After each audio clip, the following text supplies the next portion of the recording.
Eu sou Mário Persona e essas são as respostas que eu dei aos que me perguntaram sobre a Bíblia. Você escreveu perguntando como confiar num livro que contém erros grosseiros, nesse caso se referindo à Bíblia, né? Bom, geralmente quem critica a Bíblia não conhece o autor.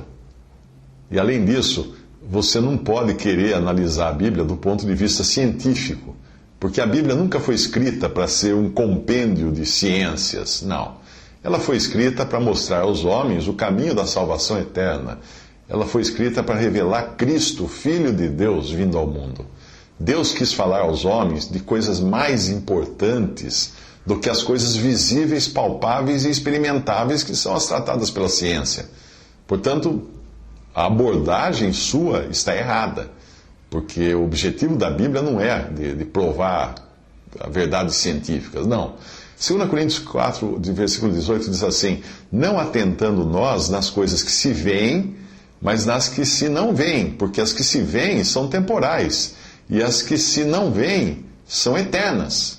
Então nós temos duas questões totalmente opostas. A ciência se ocupa com as coisas que se veem, que podem medir, pesar, avaliar e tudo mais. Mas a fé ocupa-se das coisas que não se veem. Você afirma que nós não podemos acreditar num livro que se originou de manuscritos antigos e que ao longo do tempo teve cortes, acréscimos, adulterações do texto original.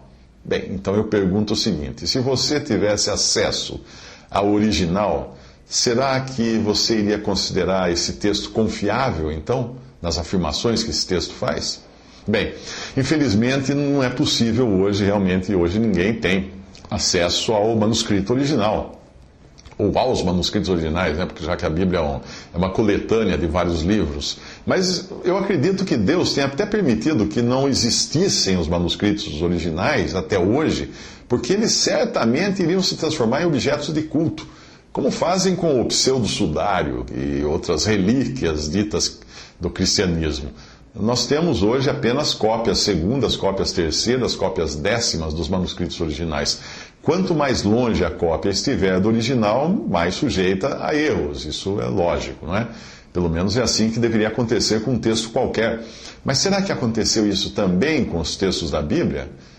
Bem, o livro de Isaías que nós temos hoje, ele vem de um manuscrito bem posterior a Isaías e até posterior a Cristo, porque Isaías viveu 700 anos antes de Cristo.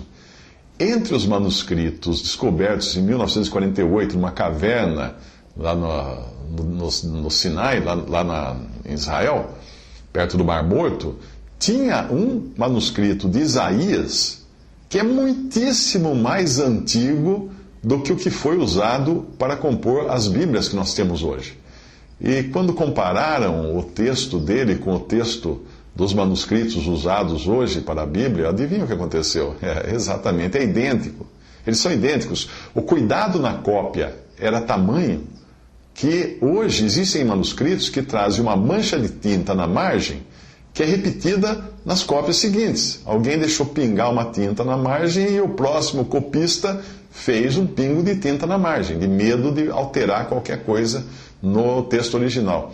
Geralmente, quem diz que a Bíblia que nós temos hoje foi alterada não é capaz de mostrar o manuscrito original.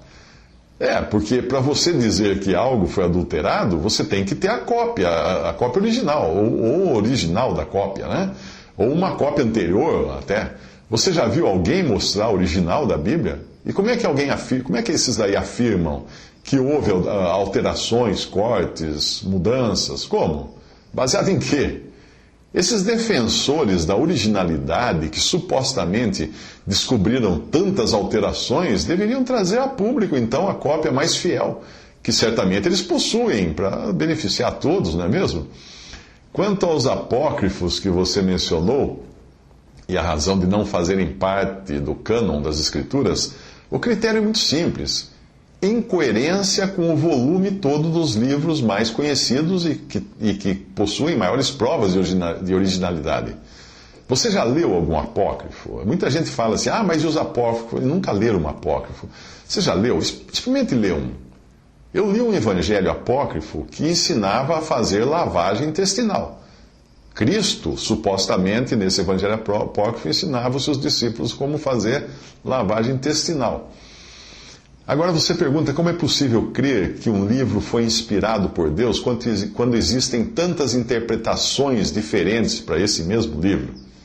Você sabe quantas listas de discussão, fóruns de debates, comunidades de relacionamento existem na internet? Milhões, milhares ou milhões, não é? E não apenas sobre a Bíblia, existe sobre tudo, sobre história, ciência, astrologia, geologia, educação, etc. O homem, o ser humano, é um interpretador nato, não é só a Bíblia que ele interpreta todos os assuntos, ele discute todos os assuntos, porque opiniões existem às pencas, cada um quer colocar a sua colher no mingau. Isso prova que a história então está errada, porque os homens fazem isso com a história, com os debates sobre a história, ou prova que a ciência está errada, porque os homens debatem ciência, ou prova que a geologia está errada, que a arqueologia está errada, que nós não vamos acreditar nem na educação, nem em qualquer disciplina, então está errada, porque existem discussões e discordâncias sobre todas as disciplinas. O fato de um grupo de cegos não chegar a um acordo sobre a existência da luz não torna a luz menos real do que ela é. Você tem razão quando você diz que a Bíblia parece ter sido escrita em código, para que apenas alguns inspirados pudessem entendê-la. Você está certíssimo nisso. Só existe um meio de se entender a Bíblia, e não é com a mente natural do homem. É preciso dar um download num plugin divino. Senão não vai funcionar. Veja só esta passagem, 1 Coríntios 2,14. Ora, o homem natural não conhece, não compreende as coisas do Espírito de Deus, porque lhe parecem loucura, e não pode entendê-las, porque elas se discernem espiritualmente. Você não concorda que os cristãos afirmem que a Bíblia é a palavra de Deus? Mas não são os cristãos que fazem essa afirmação. Os cristãos não inventaram isso. Porque a própria Bíblia diz que ela é a palavra de Deus. Ou ela então é, ou ela não é. Se ela não for, então vamos rejeitá-la completamente, porque não vai existir um livro mais pernicioso do que aquele que afirma ser a palavra de Deus e não é. Você tem uma Bíblia na sua casa? Se ela não é a palavra de Deus, então tire agora mesmo da sua casa, tire de perto da sua família. É perniciosa, é mentirosa, é vil. Essa Bíblia que você tem é pior do que qualquer outra invenção humana, porque está enganando as pessoas. Mas e se ela for a palavra de Deus? Aí é melhor você se render a ela, é melhor você ler a Bíblia, é melhor você orar pedindo a Deus entendimento para compreender, porque não vai existir nada no mundo mais importante, mais vital do que você conhecer o Deus dessa Bíblia que ele chama de minha palavra. Vai ser uma responsabilidade grande sua se você deixar passar esse bonde e não embarcar nele.